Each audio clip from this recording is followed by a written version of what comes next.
Yes, sir. We're back with another. A lot of YouTubers say we're back with another banger. But we interviewed him before in the past. Name is Sonnybabie. He is. I would consider him a music expert, to be honest. His takes are normally well thought out and very analytical. He talks about a series, like not just rap. He talks about all kinds of music, and he's well versed in every genre. So definitely go check him out on TikTok. And today we were talking about, the Kendrick album. Do you think it was worth the wait? Do you think it was not? Where does this rank as far as the Kendrick project? Some people calling him the best. I for one call it the worst. So make sure you check out his stuff and make sure you subscribe since you're here already, and it's free of charge. If you are feeling like this, you give, you feel me? This is, the PayPal's, the Venmos, the cat, they're there just in case. God bless, and I love each and every single one of you. We gotta stop pretending that rap is 90%. If you grew up in the early 2000s like me, Nipsey is one of those weird cases of music where you could consider him a. Welcome back to another episode of Important Miscellaneous Talks. I'm your host, Gus Crossfield, and we are changing the world one podcast at a time. And today we have the world-renowned music guy. Please introduce yourself. Sonnybabie. Yeah, music guy, analyst. Just like to talk about music, break it down, talk about artists, their careers, all that stuff. So, what are your thoughts on Kendrick's recent project? So with Message Him Around, the Big Steppers, for me personally, I think this is my favorite Kendrick project that I've gotten from him so far. Interesting. Yeah, I know for a lot of people they were expecting something different. I think for everybody, like we didn't get what we were expecting. But I think for someone like Kendrick at his level, that should be a good thing. You don't want him to kind of be, you know, recycling the old shit that we had before. But for me personally, it was my favorite. What I really liked about it was, first off, I feel like this project was straight for Kendrick. Um, I think a lot of people were expecting some radio hits like what we got from Damn back in 2017. But it seemed like with this project, Kendrick was really trying to get a lot of shit off his chest. And for me, a lot of the shit that he was saying was very relatable. And so as far as that goes, that's a huge reason as to why I consider it my favorite project that he's came out with so far. Do you think it's better than Section 80? You think it's better than Damn? You think it's better than Pimp a Butterfly? Do you think it's better than Good Kid, Mad City? Well, I guess really depending on like what you're looking for. Um, I never really was a huge fan of Section 80. I know a lot of people are.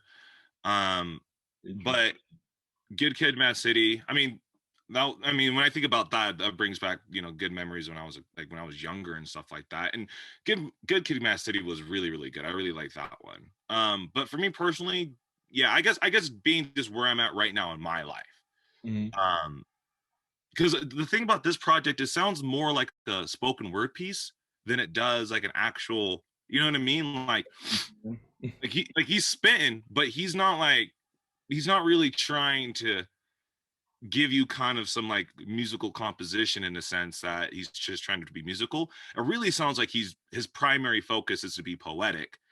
And there's just so happens to be a beat in the background. You know what I mean? So, how many times did you listen to the album? Okay, so this is the thing. So I listened to it when it first dropped all the way through. I listened to it a second time, and then I did a review on my page, and then I listened to it again shortly before we did this, just to kind of refresh myself. One thing that I remember when it first dropped was that a lot of people were saying, like, after I did my review, and also just scouring the web and just seeing like what people were saying, a lot of people liked it, but a lot of people had a problem, or a lot of people felt like it could have been replayable. Um, and now that I've listened to it a few times after, I still enjoy it, and I still think it's my favorite project that he's came out with so far. But I do understand as to why people feel like it may not be a replayable album. Uh, Mm. and You also see it reflect with his sales too. Damn came. I think Damn had like 300 and no 603,000 first week sales. To Pimp a Butterfly did 324, and then Mr. Morale did 295. So it doesn't really have that much replay value. There's a few tracks you could do, but again, it's not really like It's not really like a musical composition. It's more of a spoken word poetic piece, in my opinion. I listened to it once. Hold on, give me a second. Yeah.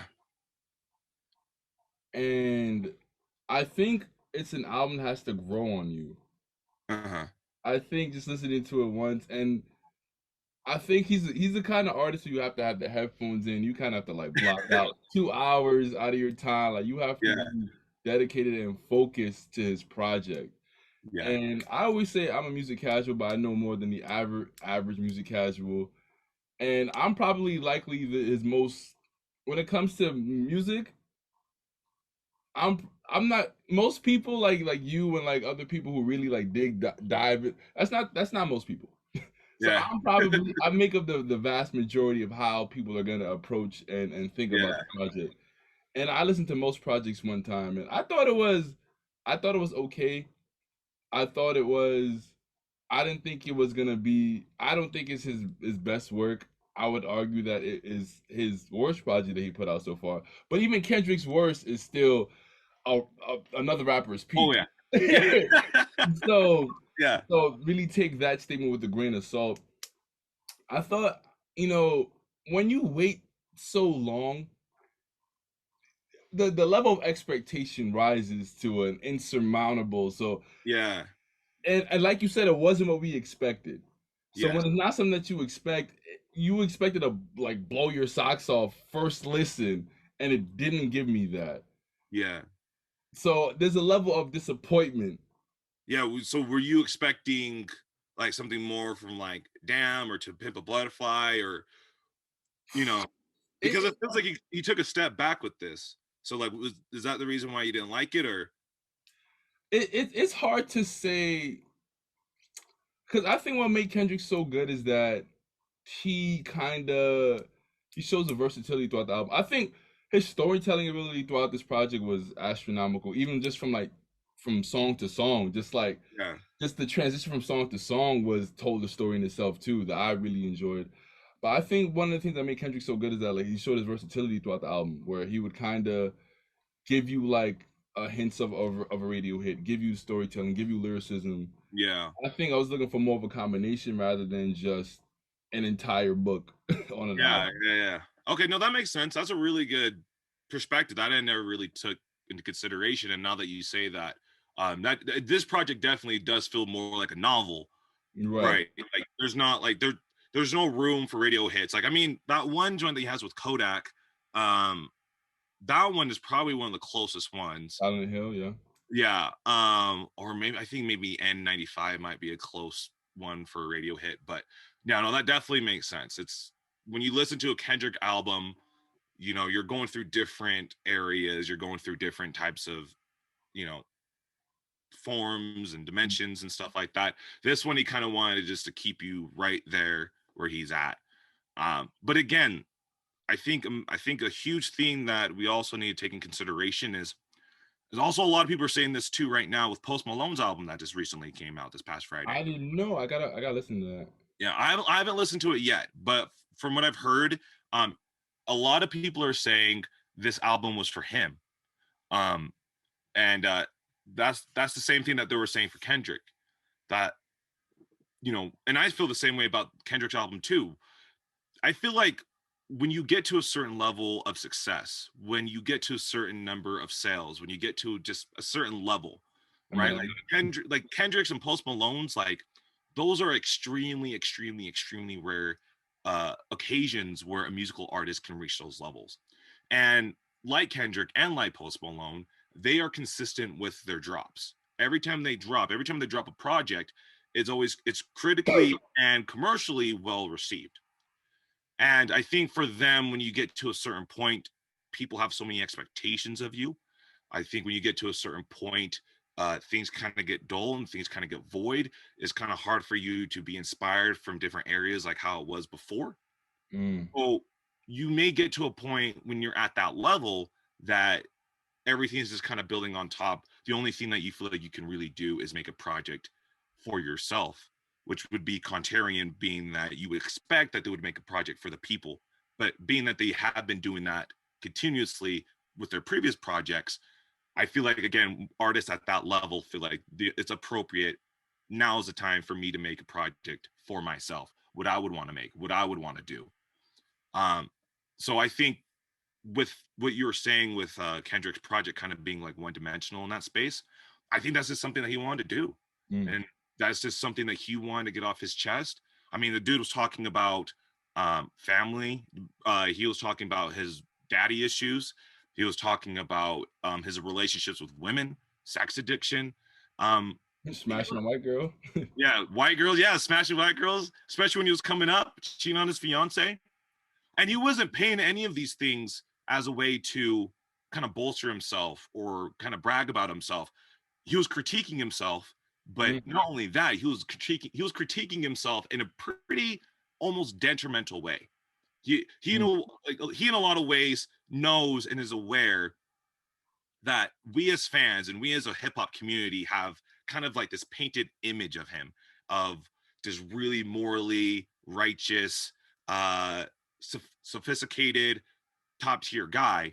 And to him, he's like, I'm not that at all, you know? And so again, the timing, what he wants to do, getting things off his chest, and that's how we get Mr. Morale. I definitely agree with you where a lot of artists who are already well established, they have a tendency later on in their career to kind of make things for them. Yeah. So when they do that, a lot of the fans feel cheated because it's like, okay, we want the old such and such back.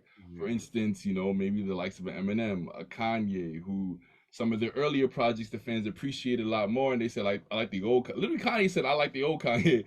Eminem fans, talking about how we like his older stuff. So yeah, I think as time progresses, but also like you said, like he already given what the fans want so many times. As an artist, you also need to evolve and adapt with the time. So I find it, kind of interesting how so many fans say, "All right, you can't give us the same thing over and over again." But then when they give them something different, they try something new, they also get ridiculed for that, where we want the old person back. Yeah, and I think that's just people in general. Like people just tend to have a notion, and there's just kind of an idea in the zeitgeist where, do what you want, be free. The world is yours. Like, but really, when you say what you really want to say, and really when you really do what you want to do, and it's not according to plan, everybody freaks the fuck out. And so yeah, again, the sales obviously don't reflect it. I mean, 295 was a huge drop from what the projections were, but then again, they're projections. But again, like you said, Kendrick has given us time and time again. Bro's been around for over 10 years now. He's been giving us nothing other than just what we want. And also, I was also going to say this too. Also, with him, if you heard about like the Babie Keem situation, did you hear about that? With so it came out like a few weeks ago, like a month ago, that he's been ghostwriting for Babie Keem. Wow. Yeah, he's been ghostwriting for Babie Keem. Wow. And so kind of the notion is, the idea is Babie Keem is essentially kind of like the vessel that Kendrick uses to test things out, to make music that he really wants to make. Being that he's older, being that he has kind of like this persona around him. And a lot of people kind of theorize that because he was able to vessel a lot of his music through Babie Keem, he was able to piece together and kind of formulate what he wanted to do from Mr. Morale. That's fucking crazy. That is, I'm not sure how I feel about that, because a lot of people was on the Babie Keem bandwagon of him being so good, but it also helps if you have a Kendrick cosign and then you share blood with him. So Yeah. Wow, the fact that he was ghostwriting now really makes you, damn, do we really like Babie Keem? We just like Kendrick. Well, that's the thing though. Like, ghostwriting is a weird kind of situation because, especially when it comes to hip hop, right? But like, ghostwriting is weird because when it comes to rap, you have to be like people when they're listening to you spit, they have to believe that's you spitting. You know what I mean? Like, they have to believe that's you. If they have any idea that's not you, or you're not really doing the things that you're rapping about, or if you don't really believe it, then it kind of completely decimates the entire kind of composition of what's going on, kind of, demoralizes all of it. And that is true, but also at the same time, like, Babie Keem can still spit. Like, I don't think that's an easy thing to do, to take someone like Kendrick, even if he is ghostwriting for you, take his vision, take his lyricism, and pass it through, like actually be that vessel. Like, you still got to deliver, you still got to perform. And I think, a lot of people don't want to take that in consideration when it comes to that conversation. But, I still think Baby King could still be a massive star. Maybe he's not writing his own shit, but, I still think he has enough tools and resources to be a good star. So, do you think in this day and age that going after classics is worth it? Like long term, do you feel? Because I would argue that long term, a hit single like is much more keeps you relevant for longer than a whole classic project. That's a good one. Well, to be honest, Because maybe, how often do you go back to a Illmatic? How often do you go back to a Ready to Die the instead of Chronic. right? Like how often you sit down and listen to a whole project rather than you out in a radio or a club, or you still hear Biggie's hits, you still hear Drake, you still hear Michael Jackson hits well after they're gone. When was the Yeah, last time you sat down and listened to Thriller from start to finish? bro, that's the thing. I think the age of classics may be coming to an end. Maybe like, since, well, I guess it's kind of too soon to tell, because we're still so close to like the beginning stages of social media and streaming. Like, social media is completely different than when we were kids, and streaming is still a brand new concept. So I think it's kind of too soon to tell, but it's kind of scary knowing that because of these resources, music is just so fast now. And out of any genre, rap is the fastest. So I Mm. don't know. I don't know. I mean, uh, the other day I was listening to um, Scorpion by Drake. I think that might be close to a classic, because that was a really good project. I I think Astroworld might be a classic too. You said Astro? Yeah, I think Astroworld might be a I know. classic. I know some people who said Astro is a classic. When Yeah, it comes to Scorpion, I think where Drake messed up in my eyes, he has a lot of hits on there, but he yeah, released the hits before the project. yeah, So when rappers do that, when the project drops, we almost discount them from the project completely. yeah. 'Cause we already heard them already, so a lot of people are skipping them through. We heard it 1,000 times on radio, we heard it 1,000 times at a party, so we don't even really count that towards the project. But because it's such a hit, it makes the numbers grow Go on. exponentially. Yeah. Yeah. So, and if there's anyone really that could come out with a classic album, it would be Drake. Mm. But I think that time has passed. Like, I think I say this all the time and people don't like to hear it, but Drake isn't going to be the top dog anymore going forward within the next few years. Who do you have? Who do you have replacing Drake? Because I listen, man. I'm not necessarily a Drake fan. I like his music, but I wouldn't necessarily call myself a Drake fan. However, man, the man just does numbers. Like it's at a certain point, you just become so. Like, I hate LeBron, but at a Yeah. certain point, you just become so good, you just can't ignore. Oh no, yeah, dude.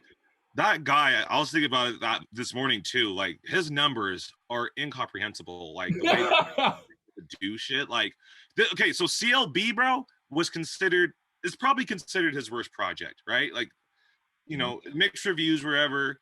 But it still sold like, I think it was like 635 first week, Yeah.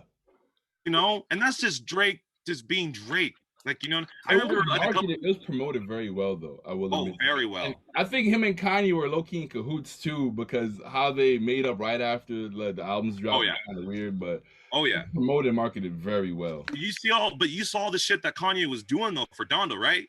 That nigga was having a whole ass stadiums fucking full of people, free tickets, burning fucking houses and shit, puddles and billboards, and Yeah, that's a lot you of know, money. Yeah. yeah, a lot of money. He's all renting out football stadiums just to record. Like, he's doing all kinds of crazy shit. Drake says, "Hey, I'm gonna release a project. It comes out when it comes out. I'll probably have some merch bundle here, or I'll just do some merch here. Probably have a billboard or two here." And he does more than double the numbers of Kanye. So, And yeah, a very big artist in his own right. massive artist, and that's the thing, bro. Like, when speaking about that top tier position, right? Who's gonna take that spot of Drake? Like you were saying, not only it's like the LeBron thing. Not only do you have to be good, but you have to be so exponentially better than even the exponentially better tiered rappers. You get what I'm saying? Yeah, Like yeah. 39, like bro, selling 295, selling over 300 units first, or 300,000 units first week. Those are insane Yeah. numbers. Mm-hmm. But when Drake drops, pennies. You know what I mean? It's just pennies. I So mean, who's gonna be able to fill those shoes? I still think, you know, some people are gonna hate me for it, but I still think it's gonna be Travis. I felt like it was gonna be Travis before.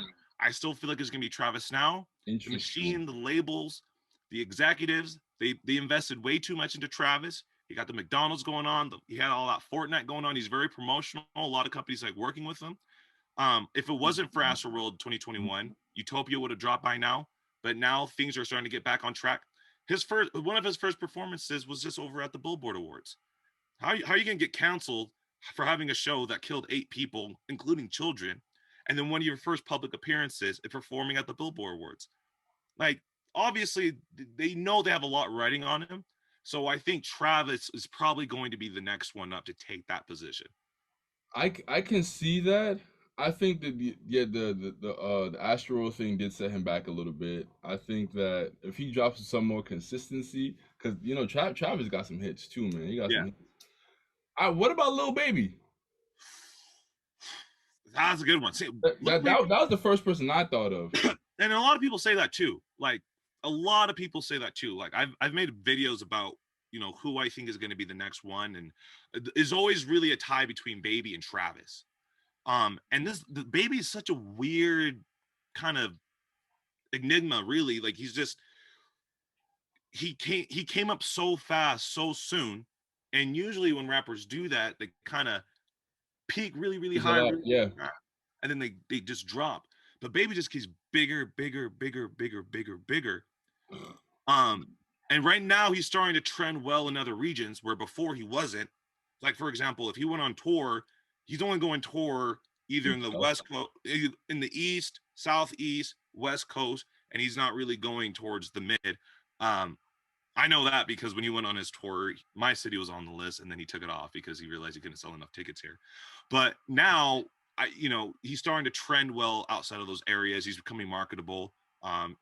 He's working with the NBA and doing stuff like that. So I think he's a really, really close contender, really close contender. But with him being in Atlanta and what's going on with Atlanta right now, that may kind of be like a stick in his side. Yeah, Gunna was really. They're done. Like Gunna is Oh no, done. they're done. Freaking finito, bro. It's Yeah, pretty sad. it's Uh, sad. what do you think? I saw you made a TikTok video about Uzi possibly falling off. Now I think there's two different things. There's an actual rapper falling off and a rapper not being at his peak anymore. Like Yeah, Jay-Z, I don't think has fallen off, but he's nowhere near as popular as he was in '03. yeah, So I think there's a difference. So with Uzi, how I judge an artist falling off is if you drop a project today, would people care about it? yeah. And I think if Uzi drops a project today, I'm pretty positive people would care about it. Oh yeah. Well, everybody's waiting for Pink Tape. Like, everybody's waiting for Pink Tape. Some of the snippets that he's been dropping for Pink Tape have been going crazy. A lot of the music that he's been performing, like previewing at his shows, have been going crazy. There's a lot of clips online about that. When speaking about the Uzi situation, I was saying specifically he's not falling off. Okay. I was saying I was saying the latter, which was there's a difference between falling off and there's a difference between, like, you're no longer peaking, right? Uzi's hype in 2016, 2017 is not the same as it is now because he's no longer the new up and coming artist. And that's completely normal, right? Mm-hmm. Like, there's a difference between being the hottest rapper and being the biggest rapper. Mm-hmm. Uzi has top 10 charting hits as a solo artist and as a feature. He has I think all of them so far have been top 10 debuting albums, right? Uzi has a massive catalog, not only within the underground scene, but also in the mainstream. He's able to work with various different types of artists, even outside of the genre. Uzi's good. I think what kind of gets me upset when it comes to this Uzi conversation is the reason why I made the video is because I kept seeing kind of this trend online where people were like, they were just having Uzi in that conversation. Uzi does he's done way too much to even be considered in that conversation. Mm-hmm. You know, um, again, it's harder for you to fall off if you have accomplished so much. If you have accomplished a little, it's a lot easier for you to fall off. The sooner, or sorry, the less time and the less build that you have in the game, it's a lot easier for you to fall off. Uzi's been in the game for a long time now. Uzi's accomplished a lot. He's accomplished a lot more in the amount of time that he has than the overwhelming vast majority of rappers in the game right now. So just because he's not like white hot right now doesn't mean that we have to just start having him in that. We shouldn't put him on the clock. He's nowhere near that. I think he's done way too much for us to even consider that. I definitely agree. So, do you think? I think 2021 was like the year of disappointing projects.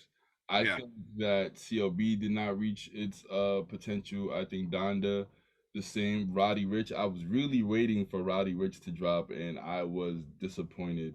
YB and Cordae dropped early 2022, but that was another well anticipated album. So, what do you think about Roddy Ricch and the likes of a Cordae? Do you think they can kind of bounce back from that? Like Kanye and Drake, they're not gonna have an issue with selling their music, but Yeah. the Roddy Ricch and Cordae might.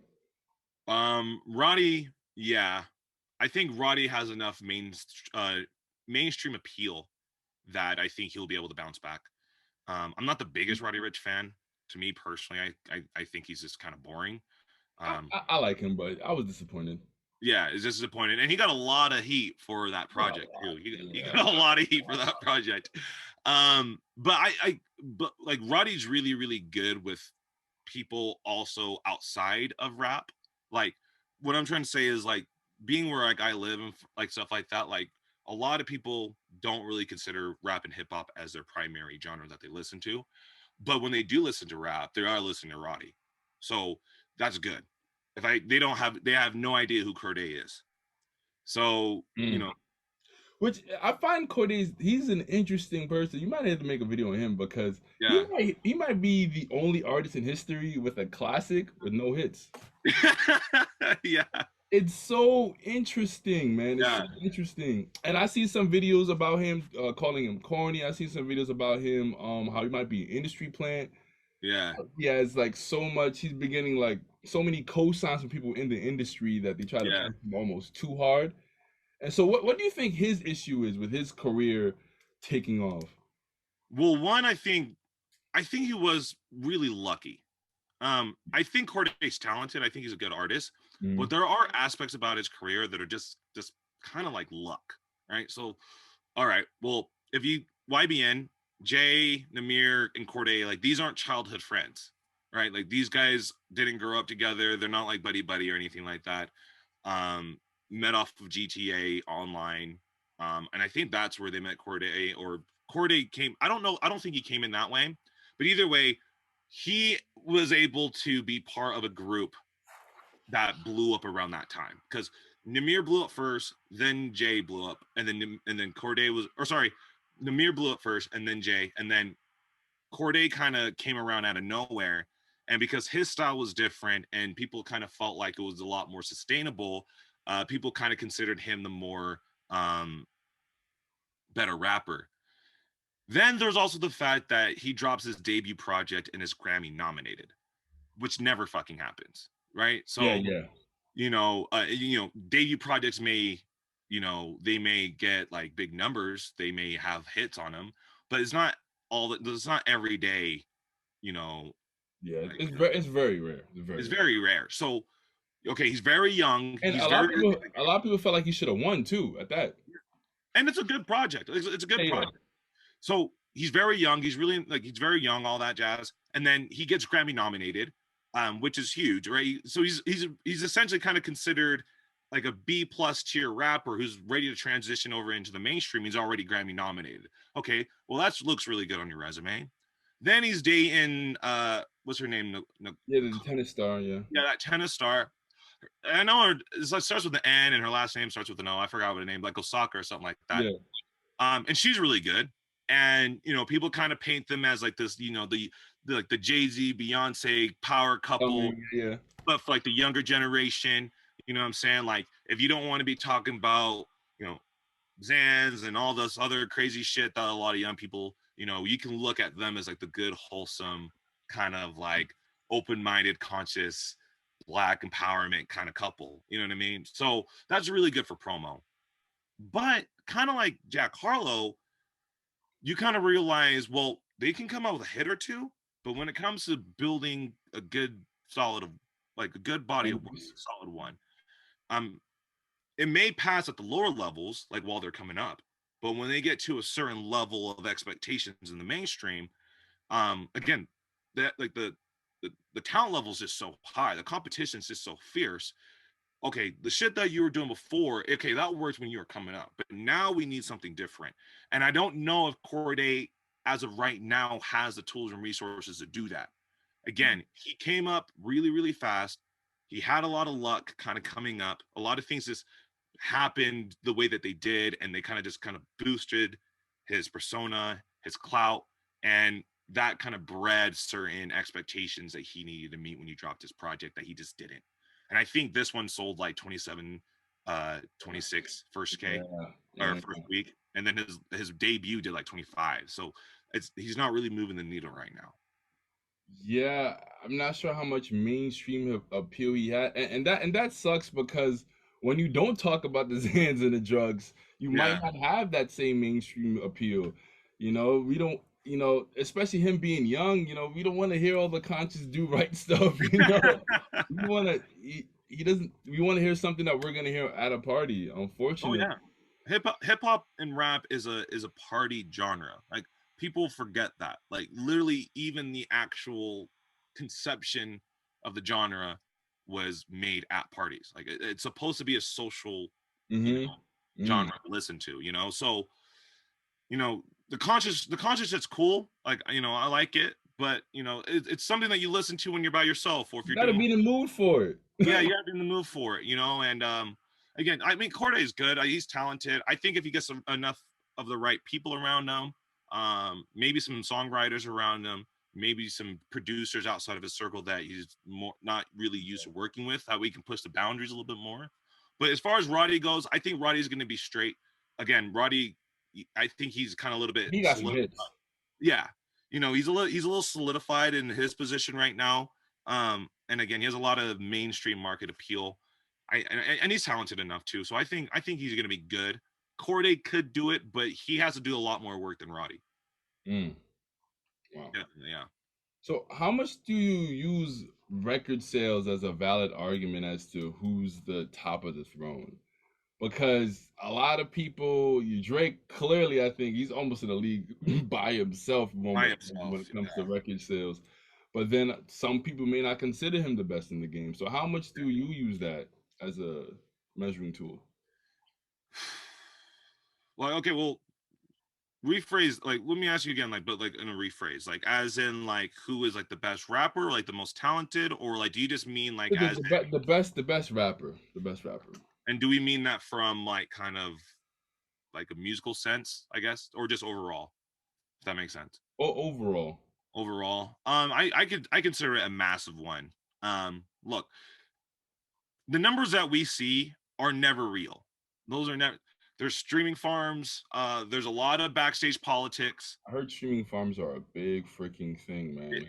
They're pretty much becoming their own industry, and if they're not already. Yeah. There's people who legitimately invest, and like that's what they do. Like, they have these massive streaming farms.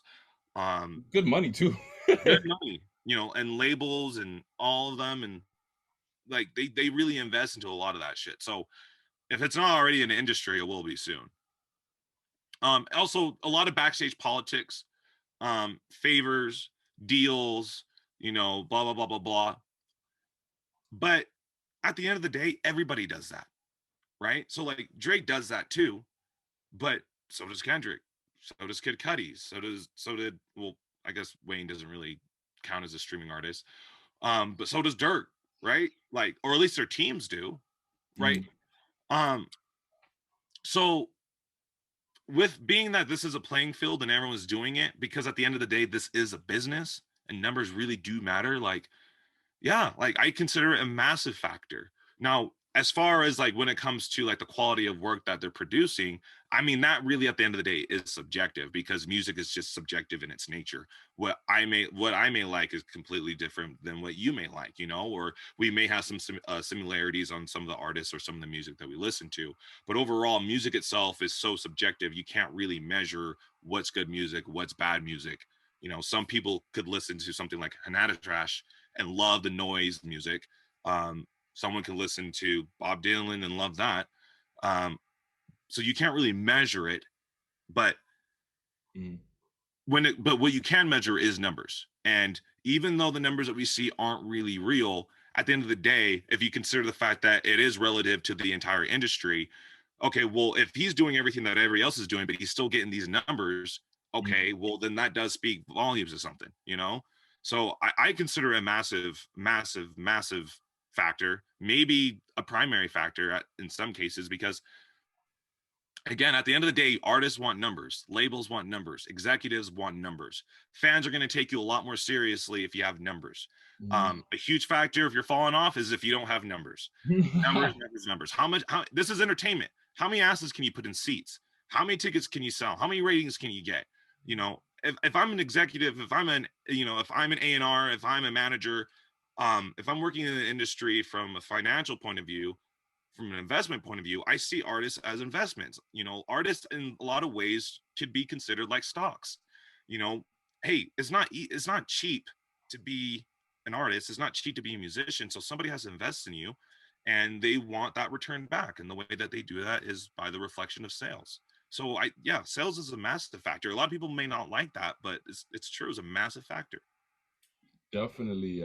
Some people out there try to disregard sales. Like you just can't. You just can't disregard You sales. can't. Like people with LeBron, like I hate LeBron, like I mentioned before, but I can't disregard stats. Like Yeah.